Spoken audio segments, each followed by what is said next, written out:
What's up, ladies and gentlemen of YouTube? Boogie2988 coming at you live once again to the power of the internet. And I think there's no easy way to put this, but I think Ethan from H3H3 is right. I think YouTube is lying to us. I've thought about making this video all day. I'm finally getting ready to go to bed to finish out the day.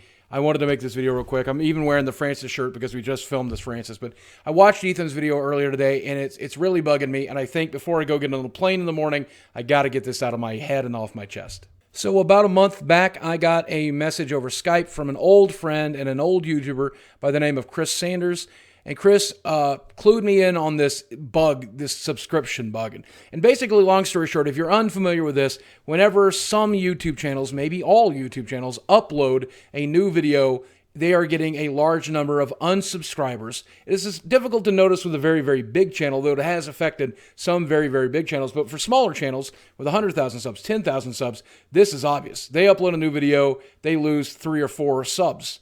And I know a lot of people will say, well, that's just because your content is good, people are unsubscribing. That is going to always be a small part of it. But for the most part, when I look at my stats, I only see a handful of people unsubscribing on each individual video.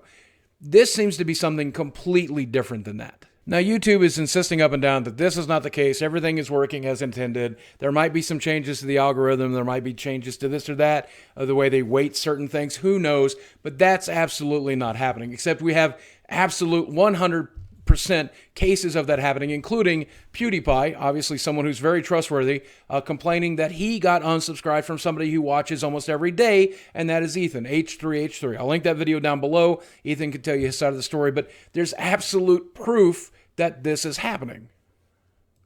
But what a lot of people are not realizing or not mentioning is that this is not the first time this bug has hit YouTube. Look at this article from the Daily Dot. This is May 25th, 2012, okay?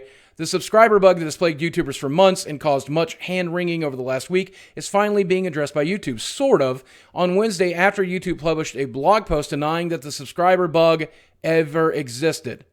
Denying that it existed. Denying that it existed.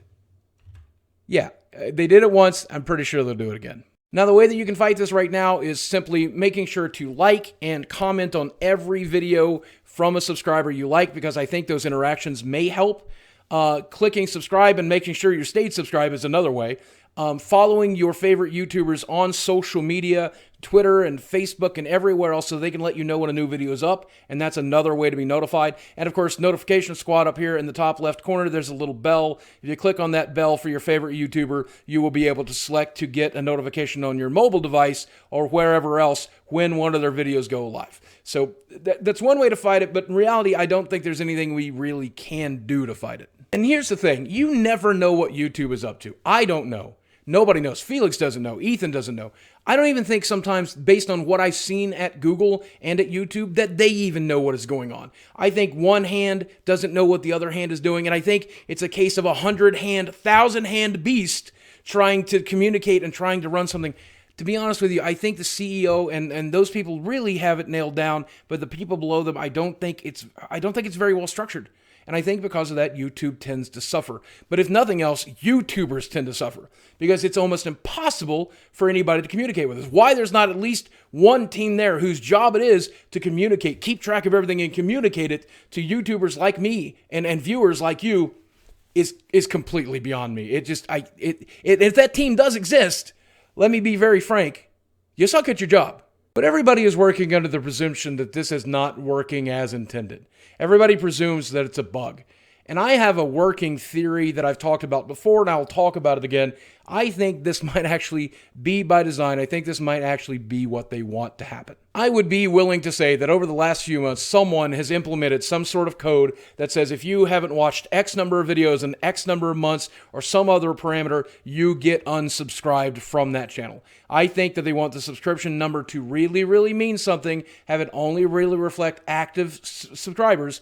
And I think if you become an inactive subscriber, you get too busy with midterms, you go on vacation, you don't watch YouTube for a couple of weeks, or you don't watch that particular uploader for a couple of weeks, I think that eventually they will just unsubscribe you from that person, whether you want them to or not. That very well could sound crazy, but you got to remember this is a company who is constantly deleting old subscribers and deleting views that they do not think are valid.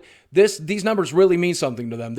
Every single day you'll see dozens of subscribers lost. You'll see dozens of views lost from every channel on YouTube because they run one of these updates that validate everything. On top of that, I do think, based on the evidence that I've heard from other videos, even from Ethan's video, I do believe that there's a change to the algorithm.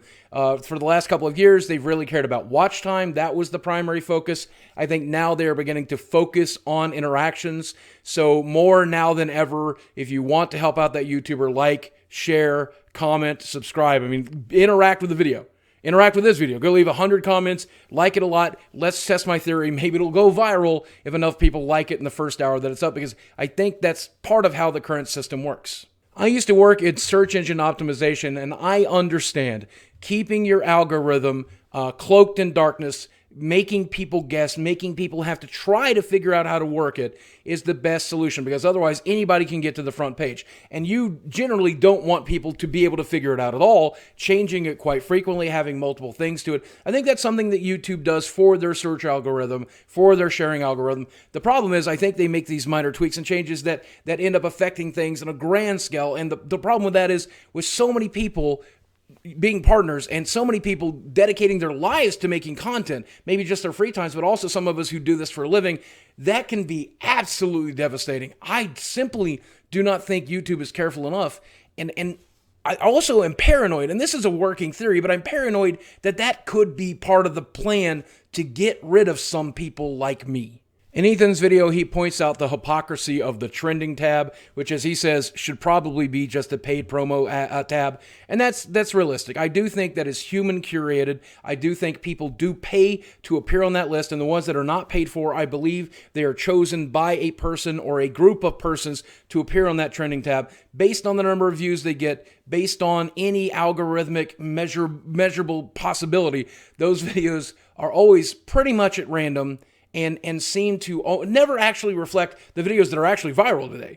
There are times where videos that get a fraction of the views even I get are the trending videos, the most watched videos. Bullshit. It's just bullshit. The trending tab is bullshit. But selling that space to people allows YouTube to make a little bit of money. And this last year, I think that has been the focus. I think the owners of YouTube, the board, the people in charge have said, you need to make it profitable in 2016. And we've seen all of these changes to the rules, all of these changes to the algorithms, all of these other changes, including the trending tab being sold out. I think it's all in design to try to finally make YouTube a profitable website. Not just a little bit profitable, very, very profitable. There's a lot of downside to that, though. I am profitable. Ethan is profitable. PewDiePie is profitable for YouTube. That's true. But we will never be as profitable as theatrical trailers or game trailers or commercials or any of that stuff. The Jimmy Kimmels, the Jimmy Fallons. These people are willing to not just revenue split with YouTube like we do, but they are willing to pay to have their videos featured. They're willing to give YouTube a bigger cut or even take a loss to get you to watch their videos. How am I supposed to do that? I can't afford to do that. It would eat deeply into the profits, and YouTube's already taken half anyway. This is one of the exact reasons YouTubers like me despise using Facebook for social media. Even though I have like 350,000 likes over there on Facebook, in order for people to get to see the posts I put on the Boogie2988 Facebook page, I have to pay. I have to pay for you to see that. And I certainly do not make a profit. I lose money. I think we added it up one time. It was like $15,000 for every person that has liked that page to see it. So therefore, Facebook is dead to me. If YouTube moves in that direction, YouTube will also be dead to me. And in the last couple of years, I have personally seen YouTube move in this direction of the movie trailers and the game trailers and the talk shows, shoving carpool karaoke and lip sync battles down your throat, regardless of the type of content you watch. They want you to see that stuff because that's where the real money is at. It's not content that I make. It's not what Ethan makes. It's not even what PewDiePie makes. It's what those people make. And if you ask any of the people who are making content that are not that, they'll tell you their views and their subs are suffering. I think the end game for a profitable YouTube looks something like this.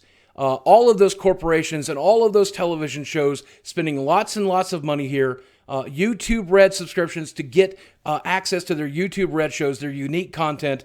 And then finally, a handful of family-friendly superstars here on YouTube that do a really good job of crossing borders. People that they can put on the talk shows. People that they can do, can attract people who watch the TV shows. I think that's basically it.